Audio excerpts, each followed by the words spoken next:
Bismillah ar-Rahman ar-Rahim, salam alaikum wa rahmatullahi ta'ala wa barakatuh, que la paix soit avec vous.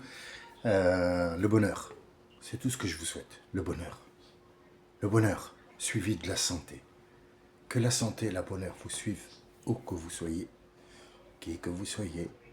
Prenez-en la peine, donnez-vous la peine de chercher le bonheur. Ça vaut le coup.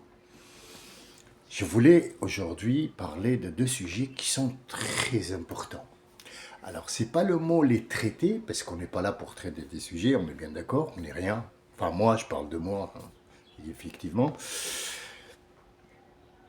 Il y a la nouvelle robe de Kanye West et sa nouvelle femme, c'est très important.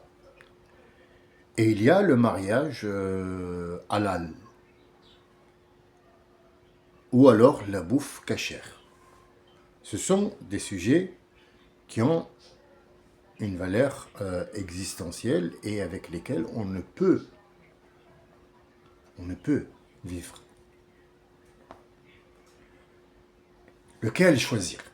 Lequel est plus important? Bien sûr, la robe de la femme de Kanye West, avec laquelle il est allé au Grammar Awards, je sais pas quoi, le rassemblement des cons là, qui ont beaucoup d'argent et qui savent pas quoi faire et qui sont vides.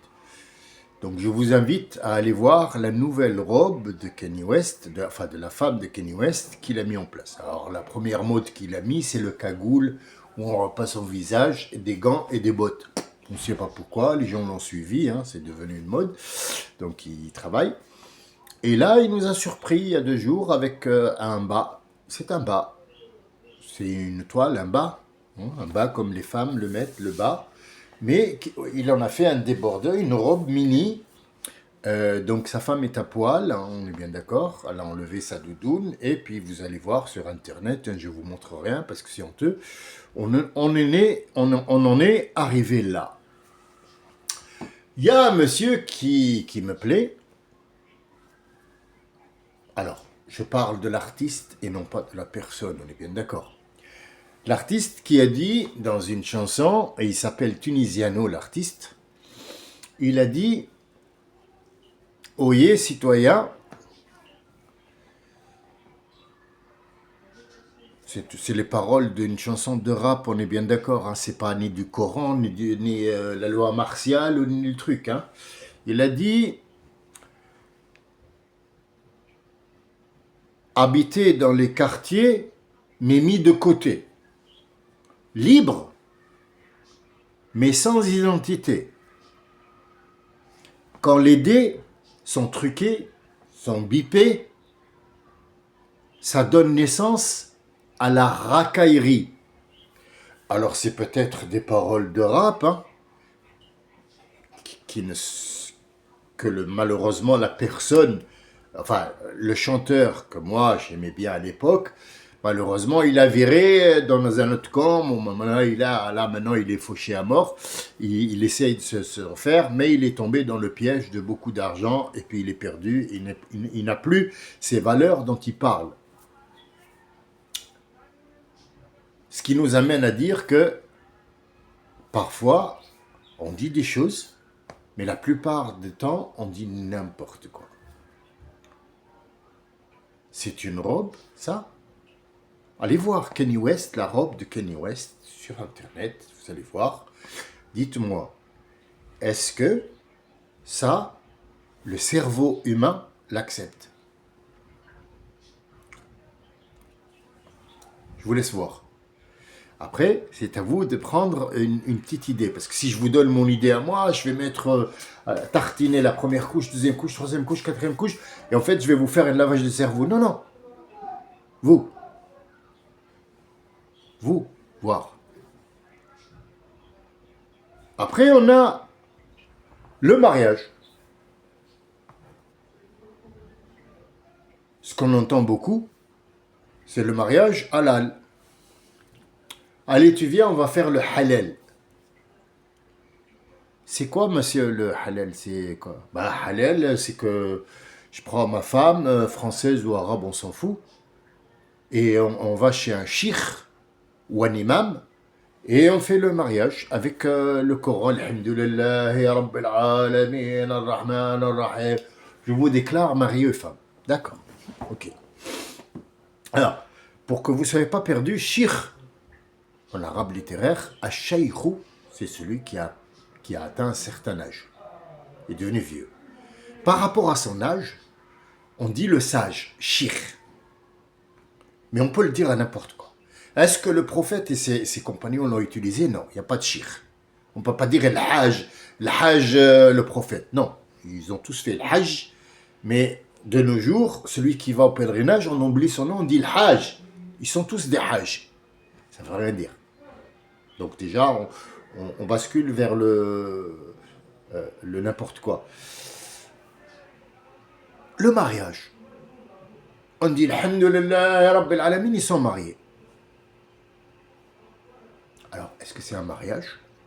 Et si c'est ça, le mariage halal, donc mon mariage à moi, et le mariage de tous les Tunisiens, les Marocains, les machins, à la mairie, ils sont pas licites. Donc ils sont tous illicites, si on se base sur ce qu'il dit.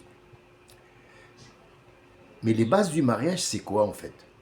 Je l'ai dit à plusieurs reprises, dans plusieurs enregistrements, je dis que le mariage, par exemple, des juifs, c'est que il peut y avoir une séparation, mais c'est le mari qui décide. Nous parlons toujours des anciens, hein, les bases. Après, ça, bien sûr, je vais vous expliquer pourquoi. Alors, pour les Romains et les machins, bon, il y a une célébration, tout simplement. Il n'y a pas de sacrement ou il n'y a pas de truc à prononcer. Il a choisi une femme, il la prend et puis on passe, c'est tout. Pour les chrétiens, c'est un engagement à vie. C'est un lien sacré. C'est un lien sacré qui dit dans le bonheur et dans le malheur, on est toujours lié dans la santé et la maladie jusqu'à la mort. Est venu l'islam, il a dit non, c'est pas tout à fait logique tout ça. On va remettre à notre ordre. L'ordre, c'est que la femme a le droit de demander le divorce, le monsieur a le droit de demander le divorce, parce que c'est devenu un contrat de mariage. C'est une vie qu'on va construire ensemble, femme et homme, et chacun doit faire son devoir pour que la société puisse tourner. C'est parce que si le monsieur, c'est à la vie et à la mort, imaginez que demain elle fasse un accident à la dame et il ne peut plus, qu'est-ce qu'on va faire? Il va avoir des amendes et il va avoir des enfants à gauche et à droite et ça va faire le bordel, le désordre. D'accord? Quand les dés sont bipés, ça donne naissance à la racaillerie. Mais est-ce qu'il a des conditions, le mariage que l'islam a apporté et que les autres, ils ont pris en compte le divorce? Ah, ça c'est une très bonne idée. Les premiers à avoir suivi ça, ce sont les Romains à l'époque. Ils ont dit, tiens, ça c'est une bonne idée. Ça c'est une très bonne idée là. Ouais, on peut prendre une femme et puis divorcer si on n'a pas envie. Voilà, d'accord. Quelles sont les conditions? Première condition, écoutez bien, parce que c'est important, hein, c'est pas un prêche que je fais. C'est le mot halal où il est parti, on va le tartiner sur tout. On le tartine partout.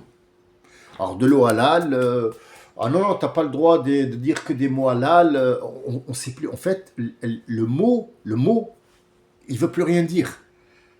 Donc je vous termine entre-temps, pour ne pas faire un prêche, le reste de ce qu'il a dit tunisiano, hein, parce que quand les dés sont pipés, ça donne naissance à la racaillerie. Les mains qui étaient tendues, ils sont partis ils se sont cachés. Les sourires sont empoisonnés, les cœurs se sont noircis. Donc en fait, il fait une chanson de rap, mais en fait, c'est des mots qui sont un petit peu lourds de sens. Et je suis pas très très rap, mais j'entends tout. Du jazz, du rap, du cha-cha-cha, du rock, du hard. Il faut écouter les autres, il faut être à la page. Il faut être à la page et écouter les autres. La première condition pour se marier avec une femme, c'est d'abord l'acceptation l'un et de l'autre. C'est la condition principale. Il n'y a pas de vente ou d'achat de femmes comme ils disent en Afghanistan, il s'est marié avec une fille de 9 ans. Non, ça c'est un connard d'Afghan qui a marié ou a donné sa fille, parce que c'est pas un mariage, il est hors, c'est pas du mariage, c'est de la vente, il a vendu ou il a donné sa fille de 9 ans ou 12 ou 15 ou 5 ou 6 ou 1 an à un vieux monsieur. C'est lui, il représente pas l'islam. C'est interdit. Il est absolument interdit. Alors les gens qui ont dit « Oh, le prophète, il s'est marié avec une fille de 9 ans, pédophile », il faut arrêter parce qu'elle n'avait pas 9 ans. Ça, ce sont des choses qui ont été racolées. Et ils ont été publiés faussement. Faussement. D'accord ? Le mariage, il est obligatoirement un accord. Comment un prophète ou un Dieu qui apporte les règles du mariage comme étant il faut un accord, et tu me dis qu'une petite fille de 9 ans va donner son accord? Ça ne colle pas. La logique dit, ça ne peut pas coller. Ou alors, c'est un gourou, ou alors ce qu'on dit est faux, et la plupart du temps, ce qu'on dit est faux. Complètement. Bien. Une fois que l'accord est donné, que la femme, on lui dit, est-ce que tu es consentante? Est-ce que tu as été forcée? Est-ce que tu veux? Une fois qu'elle dit oui, ça c'est le premier règlement qu'il faut suivre. Ça y est, l'affaire va devenir importante. Qu'est-ce qu'il faut maintenant? Ah, maintenant il faut d'abord le dire à tout le monde. C'est qui tout le monde?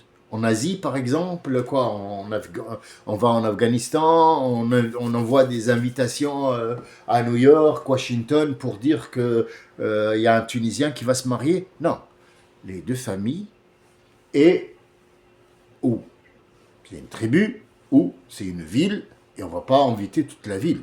Mais dire, publier officiellement que cette femme-là, ou cette jeune fille, va se marier avec ce jeune homme.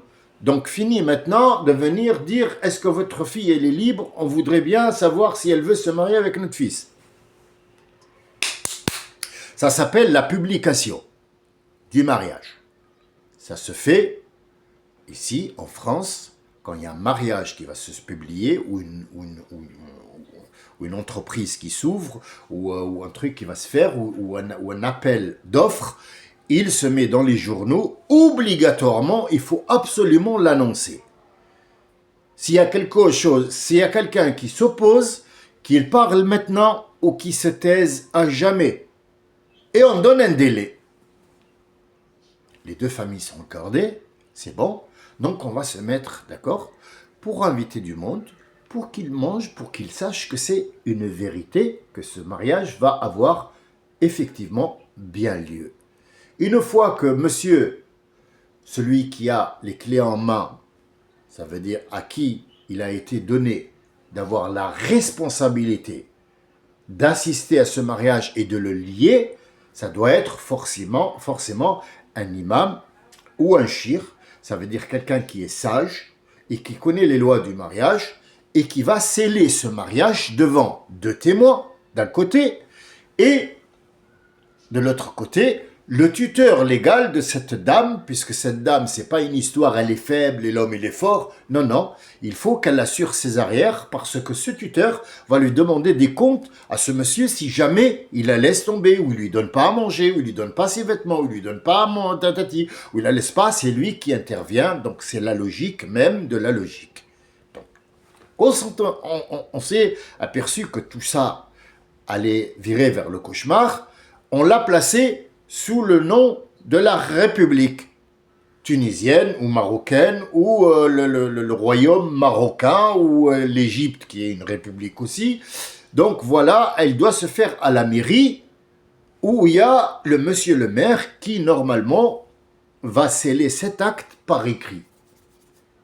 Le shir va le faire officiellement et la mairie doit le sceller pour que cette dame a des droits et qu'on sache que c'est la mère de ses enfants, qu'elle a le droit si jamais ça tourne au vinaigre, elle a le droit aussi à une dot, elle a le droit aussi à si vous voulez, de l'argent, elle a le droit si le mariage est fait par exemple avec séparation de biens ou pas bien, tout ça c'est la mairie qui le met en place. Ça c'est un mariage.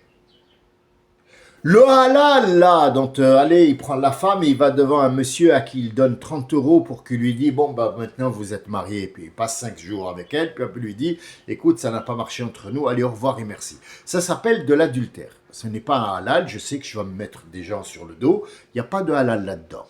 On est bien d'accord. C'est comme le kasher. Kasher, les Arabes, ils croient que quand les Juifs ils disent de la viande kasher, ça veut dire halal. Non, kasher et halal, c'est pas la même chose.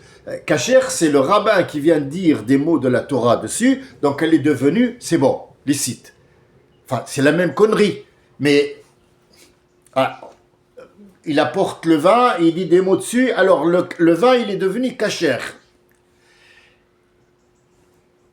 On est mal, les gars. On est très mal. Donc, cette connerie-là, ou la connerie de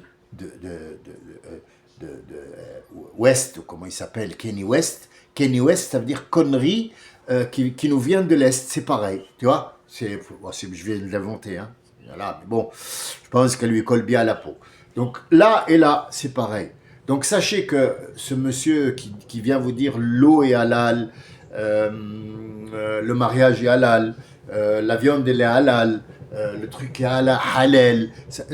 De nos jours, le mot halal ne veut plus rien dire du tout.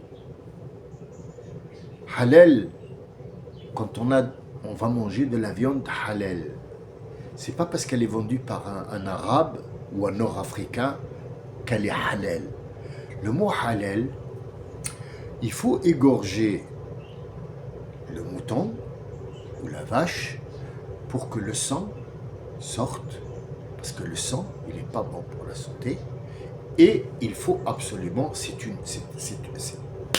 une condition, il faut que l'animal ne sache pas qu'il va être abattu, pour qu'il ne stresse pas, pour que la viande ne crispe pas, et elle devient immangeable. Vous voyez, le halal, là, il n'y a rien de religieux dedans. C'est une question de santé publique. C'est une question de santé publique. Le prophète dit « Arihu dhaba'ihakum » ça veut dire « faites très vite » et que le mouton ou la vache ou ce que vous allez faire, il n'est même pas au courant. Il est tranquille, zen, il ne faut pas faire de bruit, il ne faut pas le stresser. Hop, et on le mange. Pourquoi? Il faut que ce sang s'évade, il faut que la viande soit tendre pour qu'on puisse manger et on ne tue pas tous les animaux. Il y a des animaux qu'on mange, il y a des animaux qu'on ne mange pas. Les animaux qui mangent d'autres animaux, on ne peut pas les manger parce qu'on tombe malade. C'est tout à fait normal. C'est de la charogne. Nous, Dieu nous a fait des animaux qu'on peut manger et les gens ont dit, du moment que tu n'as pas dit Bismillah et que tu t'es pas tourné dans le... Yaouldi. Bismillah, ça se dit surtout. Mais Bismillah ne fait pas de la viande halal. Bismillah, elle se dit surtout. Quand tu le manges, quand tu le prends, quand tu l'aptaches, quand tu le tues, quand tu manges, quand tu marches, quand tu dors, quand tu fais l'amour, quand tu manges, quand tu vas travailler, quand tu sais pas quoi, quand tu dors, Bismillah, c'est toujours. C'est au nom de Dieu, on vit avec Dieu et on vit à son nom. Mais Bismillah, ça ne fait pas de la viande halal. Ça ne vient pas... Tout ce qui est halal, c'est les choses qui sont bien. Voilà le mot halal. Tout ce qui est halal, ça veut dire uhilla, c'est bon pour vous.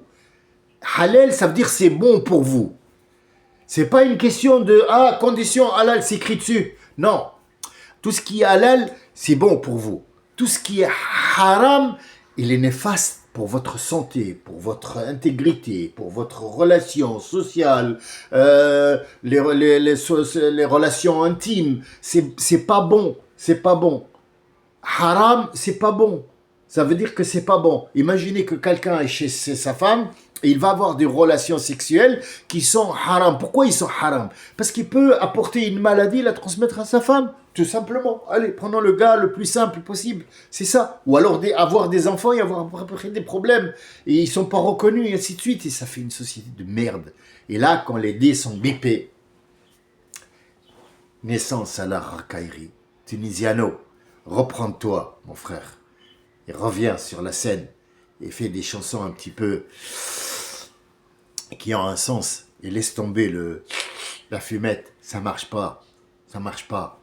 Déjà, comme ça, avec le cerveau comme ça, on ne peut pas réfléchir. Alors, avec de la fumette, je te raconte même pas. On est dans le Kenny West. D'ici à ce qu'on se revoie la prochaine fois, je vous remercie de m'avoir écouté. Je vous ai promis de reprendre l'histoire. J'ai oublié l'histoire. Excusez-moi, j'ai oublié. Je suis tellement perdu dans beaucoup de sujets qui sont importants qu'il fallait reprendre, mais j'oublie. Je vais revoir ma liste et je reviens vers vous. Tant que je serai vivant, j'aurai le plaisir de partager avec vous mes sentiments, mes idées, rien que pour le plaisir. Et c'est un plaisir pour moi que vous m'écoutiez, vous m'écoutiez et que vous me consacriez, comme vous l'avez fait déjà, le temps de m'écouter. Merci à vous et je vous dis au revoir. À bientôt. Salam, salam, shalom à tout le monde et salut. Salam alaikum wa rahmatullahi ta'ala barakatuh. Excusez-moi, j'ai des lacunes parce que je suis un petit peu enrhumé. Donc, parfois, j'ai des lacunes. Faites abstraction. Au revoir et merci.